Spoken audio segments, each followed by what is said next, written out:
As she became a part of the larger network of immigrants, she found her bearings in New York and tried to create a life beyond her live-in job. I applied to Brooklyn College. I remember when I started Brooklyn, when I got accepted to Brooklyn College, I did not pass the English test. I can't remember what it was called now. I had to go to remedial English. I have a distinction in literature, and I went to remedial English because I wasn't writing and stuff like that anymore. First I went in and I blazed through it, got the highest marks out of it because it wasn't, it's just you got rusty or whatever it was. I got so fascinated with TV. And maybe part of it was sort of an outlet for, not only the loneliness and missing your family and stuff like that, but living, that life where, you're during the day you're on with the family, if you will, and then, when you have your own time or whatever. So I was literally watching 9 hours of television. I worked as a public opinion polling at night. I went to school during the day, and I lived in a basement where I shared, had a room. I think I was paying like $60 or whatever a week. So you made your little money from that. I paid my portion of the rent for this basement, and then I, whatever I had left, I, sent home. I started saying that I wanted to be a lawyer and I wanted to do impact litigation because I was like, that's the way things are going to change. You're going to go to court and you're going to do all this stuff and, help your people, because by then, of course, if you live here and you're black and you're an immigrant, you can't escape the reality.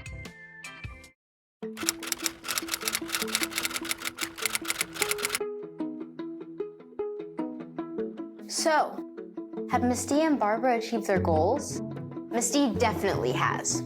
Her children and her grandchildren have done very well. I could say, thank God I'm alive. And thank God that all of my children and my grandchildren are alive. Cleveland's son is in France. He's studying. He will be graduating next year. Jackie's son is in Holland. He graduates. And Jamal is in the college too. Misty has purchased a private minibus, 2 tracts of land, and a house in Guyana. She's certain that she would not have been able to achieve these goals if she did not move to the US. I came to America to achieve a goal. Things that you had wanted to do in your life. You want to get a little bit more education than Guyana. But due to circumstances with immigration status and different things, you cannot get to go into that department. You have to get your status. You leave Guyana, even if you have a little education, you get a paper. Still, when you come to the United States of America, you have to go through the process. Whatever degree you have in Guyana, and you come to this United States of America, you have to turn your life all over back again. But what was the cost to Misty and her family for achieving these goals? Has it all been worth it? It is the knife to her heart when she thinks that her children may think that she abandoned them. What am I going to do with the 3 kids now? How am I going to face Cleveland, Candy, and Shoreen? What am I going to tell them now? It's like I abandoned these 3 now. I'm not abandoning them. I just want to come to America to experience the life, to see if I can elevate myself. I went and told my big sister Joyce, and she cried. She said, Desiree, I pray for God to give you health and strength, that you live to come back and see us. That day, it was like a person burying a dead. Connie ball, Cleveland cry, and Shoreen cry. And they have passenger one side, watching our 3 children, grown children, crying to see their mom leaving to go to America. And when was it time for boarding, I cried.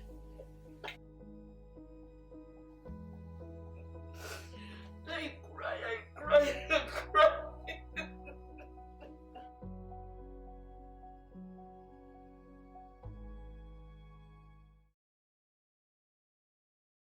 Over the last 20 years, she's been through birthdays, holidays, deaths, marriages, and births, and other family occasions on her own. She's been able to see only 2 of her children in person during this period. To God be the glory, great things he has done. He said, there's you what you're going on with. I say, you got the visa, Cleveland.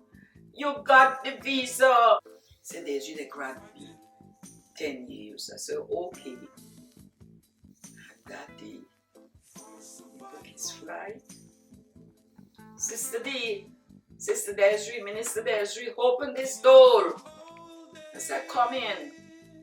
And I opened the door. And when Cleveland saw me for the first time, I think it's about 16 years, the bag that he had, it fell on the ground. Cleveland weep, and he weep, and he weep, and he cried, but the Lord said to me, don't cry. I didn't cry. So, thank God that they got the visa. I saw Cleveland, I saw Connie, but I haven't seen Jacqueline, I haven't seen Shoreen up to now. But someday, I will see them. She's cried herself to sleep many nights, and she still asks herself whether she made the right decision coming to the US. It was very sad and painful because I could remember working and living at Miss Denise and Mr. Colin. They didn't know nothing. But many times when I go to my room, I used to cry, put my head in the pillow and cry.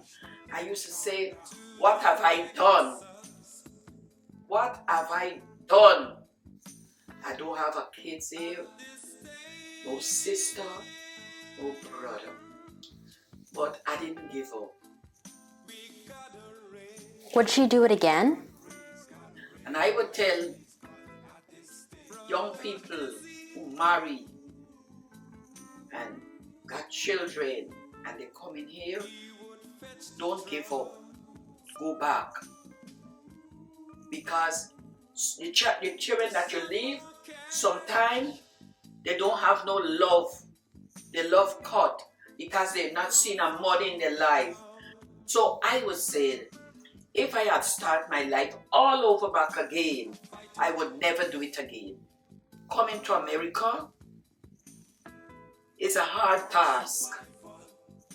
But if you look forward and you focus, you won't gather what you're coming here for. What about Barbara? She attended law school and went to practice as an associate, and then a counsel at one of the most prestigious international law firms in the country. And in 2018, moved to her current firm as a partner. Over the years, she has helped her family, friend, and acquaintances financially and emotionally, and mentored them based on her amazing experiences. One of the points that she made throughout our conversation was the importance of paying it forward. Helping other people have jobs, like when you do business, it's like not only are you obviously you're going to make money, but you're going to create opportunity for others, because people have created opportunity for me, and I like to try to create opportunity for others. So on a personal level, I'd like to see that, I keep using the word paid forward, but I really think that is, that we're almost not honor bound, or as a group, I think we're never going to make enough progress if we don't really think about creating a future. And what about Miss Liz? It seems that I will never know her story. Over the last 2 years, I begged her to sit for an interview, but she refused. She said it was too painful for her to recount her past, and that she prefers to leave the past in the past. I hope that she feels that she had some wonderful and rewarding experiences that balance some of the painful experiences, and that she feels that coming to the US was really worth it. I love her with all of my heart, and I dedicate this film to her.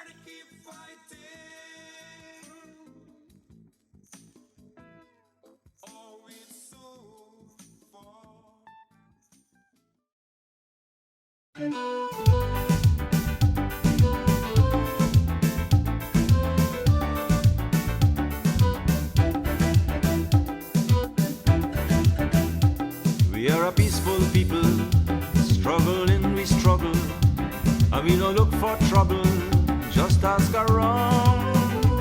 But when outside faces, from foreign places, talk about taking over, we ain't backing down. No, we ain't giving up no mountain, and we ain't giving up no tree, we ain't giving up no river, that belong to we, not the one blue sake, not one rice grain, not one chorus, not a blade of grass.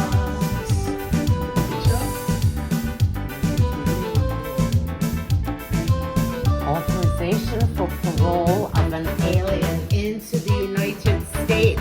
Congratulations! We're gonna make it somehow. We will bend like a bow, but never break. Our fathers came here, and they lived and died here, and we are moving from here. Make no mistake. No, we ain't giving up no mountain, and we ain't giving up no tree, we ain't giving up no river that belong to we. Not one blue sake, not one rice grain, not one chorus, not a blade of grass.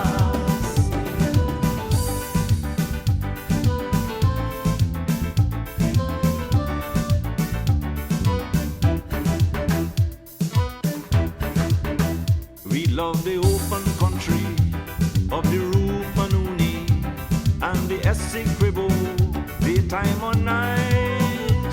Though we criticize it, this is our home, we love it, and we mean to keep it. We have that right. Though we ain't giving up no mountain, and we ain't giving up no tree, we ain't giving up no river that belong to we. Not one blue sake, not one rice grain, not one chorus, not a blade of grass, not one golden apple, not one jamun, not a drop of water.